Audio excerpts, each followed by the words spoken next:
ஸ்ரீமதே ராமானுஜாய நமக. 4000 திவ்ய பிரபந்தம். முதல் 1000 பெரியாழ்வார் பாசுரங்கள் 439 440. 439ஆம் பாசுரம்.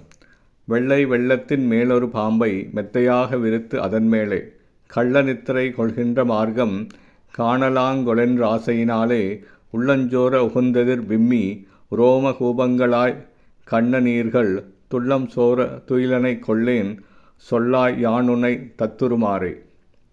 தூய வெண்மையான திருப்பார்க்கடலில் ஒப்பற்ற திருவனந்தாழ்வனை படுக்கையாக விரித்து கொண்டு அரிதுயில் கொண்டுள்ள உன் அழகினை காணலாம் என்ற பெரும் ஆசையினாலே அடியேனுடைய மனம் சோறுகிறது.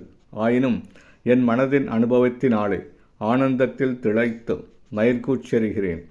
இவ்வாறு உன்னை உருவெளி தோற்றத்தால் உன்னை அணைத்து தழுவ எண்ணி என் இரு கைகளையும் நீட்டி பார்த்து அஃது அடியேனுக்கு கிடைக்காமையால் என் இரு கண்களிலும் இருந்து கண்ணீர் துளிகள் விழுந்து அடியேன் படுக்கையில் தூக்கம் இல்லாமல் வருந்துகிறேன்.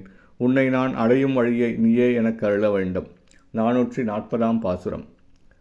வண்ண மால்வரையே கொடையாக மாறி காத்தவனே மதுசூதனா, கண்ணனே கரிகோள் வெடுத்தானே, காரணா களிரிட்ட பிரானே, எண்ணுவார் இடரை களைவானே, ஏத்தரும் பெருங்கீர்த்தியினானே, நன்னி நானுன்னை நாடொரு மேத்தும் நன்மையை அருள் செய்யம்பிரானே, அழகுமிக்க பெரிய கோவர்த்தன மலையை குடையாக தூக்கி பிடித்து மழையை தடுத்து ஆணிரைகளை காத்தவனே, மது என்னும் அரக்கனை அழித்தவனே, கண்ணபிரானே, ஆதிமூலமே என்ற யானையை ஆபத்தினின்றும் காப்பாற்றிய காரணனே, உலகங்கள் உண்டாக காரணமான உன்னை எண்ணுபவர்களின் துயர்களை களைபவனே, போற்றுதலுக்குரிய பெருங்கீர்த்தியை உடையவனே, குவளையாபீடம் என்னும் யானையை அழித்தவனே, எம்பிரானே, அடியேன் எப்பொழுதும் உனக்கு அடிமை செய்து நாளும் வணங்கி வழிபடும் நன்மையை தந்தருள வேண்டும். ஸ்ரீமதே ராமானுஜாய நமக.